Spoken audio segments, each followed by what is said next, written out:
जालना जिल्ह्यातील परतूरच्या मातीतून एका नेत्याची जीभ घसरली आणि सगळा महाराष्ट्र ढवळून निघाला। काय बोलले, कसं बोलले आणि का बोलले, हा सगळा गदारोळ एका व्हिडिओने घातलाय। सोशल मीडियावर हा व्हिडिओ आग लागावी तसा पसरलाय आणि त्यातून बाहेर पडलं एक वादग्रस्त वक्तव्य, ज्याने शेतकऱ्यांचा राग आणि राजकीय वातावरणाची आग एकाच वेळी भडकली। तुझ्या बापाला पेरणीचे पैसे पंतप्रधान मोदींनी दिले, तुझ्या अंगावरचे कपडे आम्ही दिलेत, हे शब्द आहेत भाजप आमदार बबनराव लोणीकर यांचे। नमस्कार, मी अंजली आपलं स्वागत करते पोलखोल मध्ये। आता असं नाही की बबनराव लोणीकर पहिल्यांदाच चर्चेत आले। परतूरचे हे आमदार गेल्या कित्येक वर्षांपासून राजकारणात सक्रिय आहेत, पण यावेळी त्यांनी बोलताना जी मर्यादा ओलांडली ती थेट शेतकऱ्यांच्या जिव्हारी लागली। गावातल्या एका सोलर योजनेच्या शुभारंभ कार्यक्रमात लोणीकरांनी भाषण ठोकलं आणि त्या भाषणात त्यांनी सोशल मीडियावर टीका करणाऱ्या तरुणांना लक्ष केलं। पण टीका करताना त्यांचा तोल गेला आणि त्यांनी शेतकऱ्यांना उद्देशून असं काही बोलून गेले ज्याने सगळ्यांचे कान टवकारले। जालना जिल्ह्यातील परतूर येथे एका कार्यक्रमात बोलताना लोणीकरांनी सोशल मीडियावर टीका करणाऱ्या तरुणांना सुनावलं। उचकट्यावर बसलेली 5-6 कार्टी त्यांच्या मायचा पगार बबनराव लोणीकरने दिला। बापाला पेरणीसाठी 6,000 रुपये पंतप्रधान नरेंद्र मोदींनी दिले। तुझ्या मायच्या, तुझ्या बहिणीच्या, तुझ्या बायकोच्या नावावर लाडकी बहीण योजनेचे पैसे आले। तुझ्या अंगावरचे कपडे, पायातली चप्पल, हातातलं मोबाईलचं डबडं सुद्धा आमच्यामुळेच आहे। इतकंच नाही तर त्यांनी पुढे असंही म्हटलं, आमचेच पैसे घेतोस आणि आमच्याच तंगड्यावर करतोस, आमचंच घेतोस आणि आम्हालाच बोलतोस का।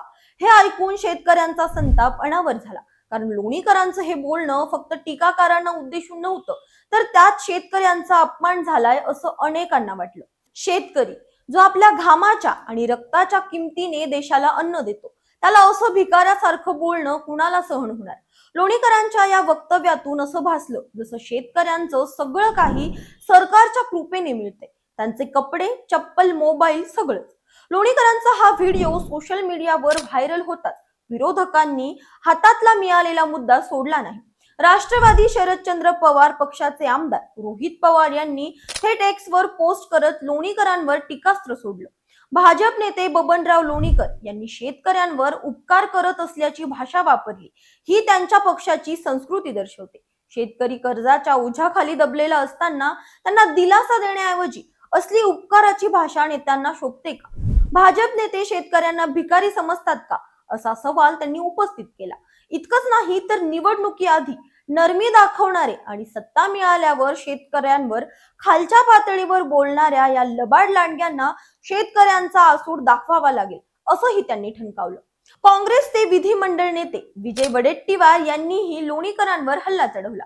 शेतकऱ्यांचे कपडे, चप्पल, मोबाईल आमच्या पैशातून चालतात असं बोलणं म्हणजे सत्तेची मस्ती आहे।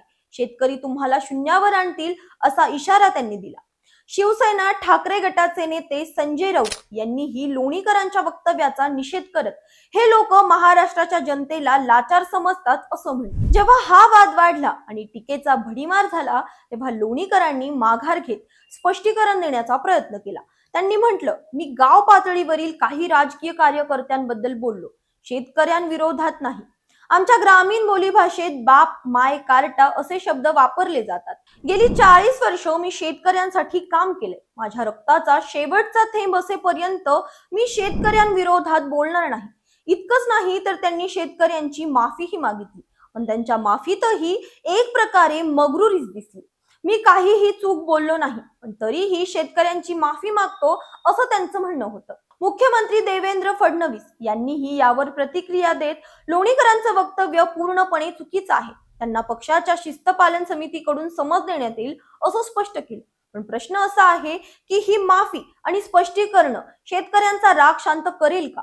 शेतकरी हा या देशाचा कणा आहे। कष्टाने पिकवलेल्या धान्याने तो सगळ्यांचं पोट भरतो, पण गेल्या काही वर्षात शेतकऱ्यांचं कर्ज, कमी भाव आणि नैसर्गिक आपत्तीमुळे त्यांची अवस्था बिकट आहे। अशा परिस्थितीत सरकारने दिलेल्या योजनांचा उल्लेख करत तुझ्या बापाला पैसे आम्ही दिले असं बोलणं म्हणजे शेतकऱ्याच्या स्वाभिमानावर घाव घालण्यासारखं आहे।